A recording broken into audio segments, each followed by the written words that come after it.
मनुस्मृति जो लगभग 12,000 साल पुरानी है, उसमें आपको सृष्टि की उत्पत्ति, संस्कार, नित्य और नैमित्तिक कर्म, आश्रम धर्म, वर्ण धर्म, राज धर्म और प्रायश्चित, इन सभी विषय पर विस्तार से मिल जाएगा। और उसी में हमें एक श्लोक भी देखने को मिलता है, धर्म एव हतो हन्ति धर्मो रक्षति रक्षिता, यानी जो पुरुष धर्म का नाश करता है धर्म उसका भी नाश कर देता है, और जो धर्म की रक्षा करता है धर्म भी उसकी रक्षा करता है। तो अब बात आती है कि धर्म का पालन आखिर कैसे करा जाए। उसके भी अनेकों तरीके हैं। सत्य के मार्ग पर चलकर, दान करके, तप करके, साधना करके, भक्ति करके, नैमित्तिक कर्म का पालन करके, शास्त्रों के अनुसार नित्य कर्म करके, ये सभी चीजें होती कैसे, ये कई वीडियो में हमने आपको बता रखा है। आज की इस वीडियो में हम बात करने वाले दिनचर्या के बारे में, जो है नित्य कर्म। आप देखो, जो लोग आज सक्सेसफुल होकर बैठे हैं, क्या उनका कोई रूटीन नहीं होता? क्या उनका कोई टाइम टेबल नहीं होता? सभी का होता है। वो एक एक मिनट पर अपना शेड्यूल बना के रखते हैं। अब शेड्यूल की बात आती तो शेड्यूल तो आपने भी कई बार बनाया होगा, पर उस पर चलना इतना आसान नहीं होता। तो अब हमें क्या करना चाहिए? आपका डेली रूटीन कैसा होना चाहिए जिससे आप धर्म का भी पालन कर सको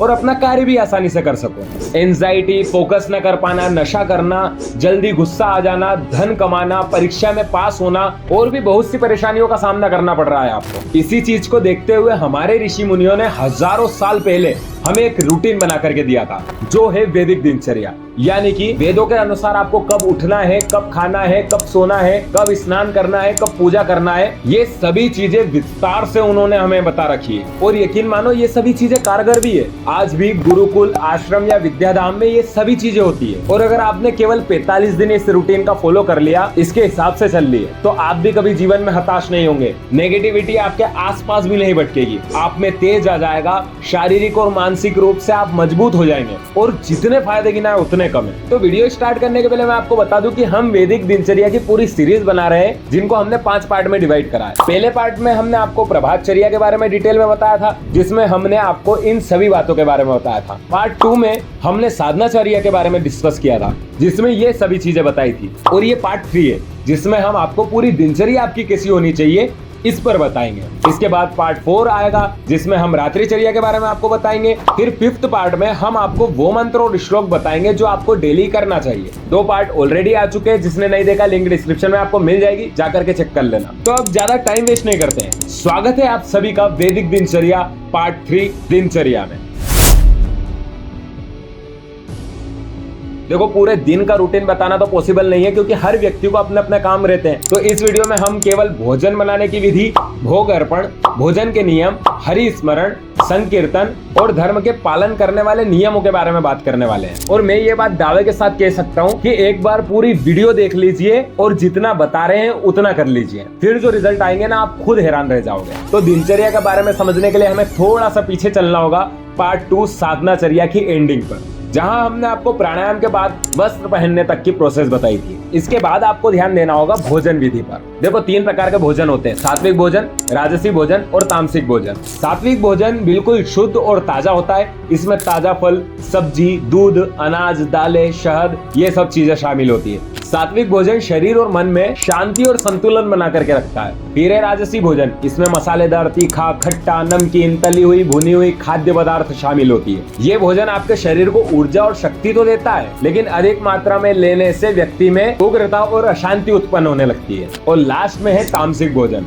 इसमें बासी, सड़ा गला, अत्यधिक तला हुआ और मांसाहारी भोजन शामिल होता है। और ये भोजन करने से आलस्य, थकान, नकारात्मक भावनाओं को बढ़ावा मिलता है। अब बात आती है तो फिर हमें किस प्रकार का भोजन करना चाहिए। तो देखिए, धर्म और योग की नजर से तो आपको सात्विक भोजन ही करना चाहिए। सात्विक भोजन शारीरिक और मानसिक दोनों ही दृष्टिकोण से फायदेमंद होता है। अब भोजन बनाना कैसे, ये समझ लेते हैं। महर्षि वाग्भट एक महान ऋषि हुए, जिन्होंने अष्टांग हृदयम की रचना की। और उन्होंने कहा है, जिस भोजन को ढक करके बनाया जाता है वो विष के समान होता है। भोजन पकाते वक्त भोजन में वायु और सूर्य की किरण होना अति आवश्यक है, और प्रेशर कुकर में ये दोनों चीजें नहीं हो पाती है। वैसे तो सभी के घर में दाल, चावल वगैरह प्रेशर कुकर में ही बनता होगा, पर प्रेशर कुकर में पकाए हुए भोजन में से 87% प्रोटीन नष्ट हो जाता है। इसके अलावा जब आप भोजन बना रहे तो उसमें आपको लहसुन प्याज नहीं डालना है, क्योंकि आगे चलकर हम उसे भगवान को नैवेद्य चढ़ाने वाले हैं। भोजन को बनाते वक्त आपको नेगेटिव बातें नहीं करना है। हो सके तो संकीर्तन करिए भोजन बनाते वक्त। अब आपको करना है भोग अर्पण।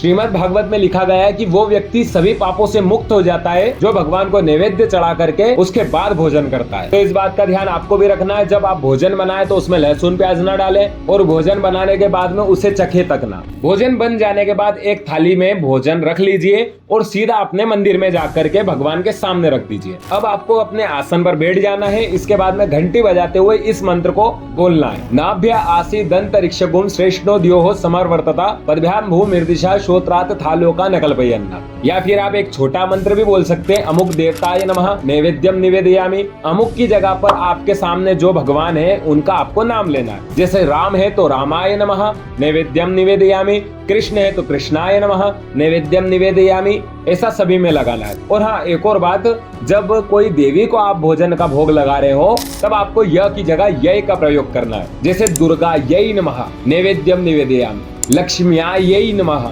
नैवेद्यम निवेदयामि, सरस्वत्यै नमः। इतना करने के बाद में 5 बार जल छोड़ दीजिए। प्राणाय स्वा, अपानाय स्वा, व्यानाय स्वा, उदानाय स्वा और समानाय स्वा। अब 5-10 मिनट बाद वो भोजन की थाली को वापस उठा करके ले जाइए और वापस उसे वहीं डाल दीजिए जहां से उसे लेकर के आए थे। इस प्रकार आपका पूरा भोजन प्रसाद बन जाएगा। अब आता है भोजन।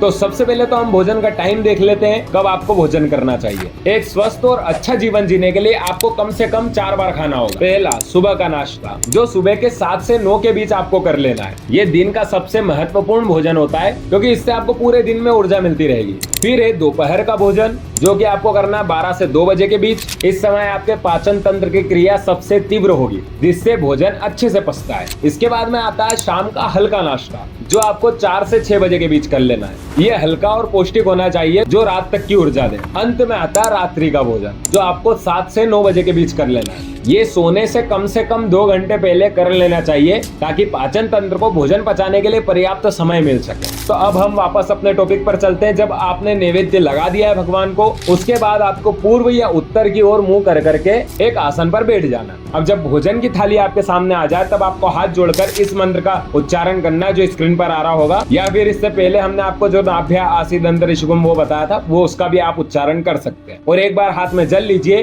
थाली के आसपास घुमा करके उसे पी लीजिए। अब आपको भोजन शुरू करना है और भोजन को हो सके तो मौन होकर करिए। इसमें धार्मिक नहीं बल्कि साइंटिफिक रीजन भी है। धार्मिक रीजन तो ये है कि जब आप मौन होकर भोजन करते हैं तो उपवास जितना फल प्राप्त होता है, और साइंटिफिक रीजन ये है कि जब आप मौन होकर भोजन करते हैं तब आपका पूरा ध्यान भोजन पर होता है। इसके कारण आप उस भोजन को निवाले को अच्छे से चबाते हैं, जो आपके पाचन तंत्र के लिए बहुत ज्यादा जरूरी है। आप अगर मौन होकर भोजन करेंगे तो आपका मस्तिष्क भी शांत रहेगा और भी अनगिनत फायदे हैं मौन होकर भोजन करने के। अब आपका जब भोजन हो जाए तो आपको 1 से 1.5 घंटे तक पानी नहीं पीना है। 1-2 घूंट पी लीजिए, वो चलेगा, क्योंकि भोजन के तुरंत बाद पानी पीना भी विष के समान है। और हाँ, 1 से 2 घंटे बाद पानी पीना भी जरूरी है। हाँ, पानी के बहुत से नियम है, जैसे खड़े होकर पानी नहीं पीना, ठंडा पानी नहीं पीना।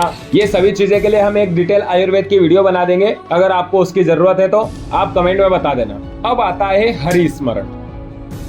हर एक व्यक्ति को ये बात पता होनी चाहिए कि धीरे धीरे ही सही पर समय निकलता जा रहा है और आप बिजी हो एंजॉयमेंट में, अपनी दोस्ती में, घूमने में। मैं ऐसा नहीं कह रहा हूँ कि आप एंजॉयमेंट मत करो, पर फ्यूचर को भी ध्यान रखो। आजकल तो बहुत सी वीडियो चल रही कि घूमने चले जाओ, आज नहीं घूमोगे तो कब घूमोगे। एग्जैक्ट यही तो हम भी कहना चाह रहे हैं कि हरि का स्मरण अभी से करने लग जाओ। अब नहीं करोगे तो कब करोगे। देखो, मुझे पता है कि मैं अब ज्ञान बांटने लगा हूँ, पर जरूरी भी है। एटलीस्ट आप अपने घर से निकलो तो हरि का नाम तो ले ही सकते हो। मैं आपको एक मंत्र बता रहा हूँ, उसे याद कर लो। गच्छ गोतम शीघ्रम त्वं ग्रामेषु नगरेषु च आसनम भोजनम यानम सर्वम में परिकल्पया। ये मंत्र 3 से 5 बार बोल लीजिए जब भी कहीं बाहर निकले तब। आपकी यात्रा में कभी विघ्न आ ही नहीं सकता। का कोई शॉर्टकट नहीं है, इतना तो आप कर ही सकते हो। और हाँ, मैंने आपको पिछली वीडियो में भी बताया था और इस वीडियो में भी बता रहा हूँ कि जब भी आपको टाइम मिले कम से कम हमारे धर्म ग्रंथों के 5 पेज तो रोज पढ़िए। ऐसा नहीं है कि आपको सभी में पौराणिक कथाएं मिलेगी, तब आप जानोगे कि आपका पूरा जीवन उसी ज्ञान से निकल सकता है। आप बस पढ़ना स्टार्ट कर दीजिए, इंटरेस्ट खुद ब खुद आएगा। हाँ, तो हम वापस आते हैं हमारे टॉपिक पर। आपको लास्ट में करना है संकीर्तन। सप्ताह में एक बार ही सही पर किसी एक मंदिर में जाने की आदत डाल लो। मैं आपको गारंटी देता हूँ कि जो शांति आपको वहां मिलेगी ना, वो आपको कहीं नहीं मिल सकती। ये वो जगह है जहाँ पर मानसिक तौर पर पीड़ित हर व्यक्ति कुछ ही दिनों में रिकवर होना स्टार्ट हो जाएगा। और ऐसा भी नहीं है कि आपको कोई प्रसिद्ध मंदिर ही जाना है, कोई भी मंदिर चले जाओ, वहां थोड़ी देर बैठो। और अगर आपको वैदिक दिनचर्या के हिसाब से चलना है तो जो हम आपको बता रहे हैं वो आपको अपनाना होगा। बाकी शाम के आगे की जो प्रोसेस है वो रात्रिचर्या में हम आपको बताएंगे पार्ट 4 में। तो ज्यादा से ज्यादा इस वीडियो को शेयर कीजिए। जैसे ही इस वीडियो पर 10 के लाइक पूरी होती है, हम पार्ट 4 आपके लिए अपलोड कर देंगे। आज की वीडियो में बस इतना ही। अगर आप हमसे जुड़ना चाहते हैं तो इंस्टाग्राम और टेलीग्राम की लिंक आपको डिस्क्रिप्शन में मिल जाएगी, जा करके ज्वाइन हो जाइए।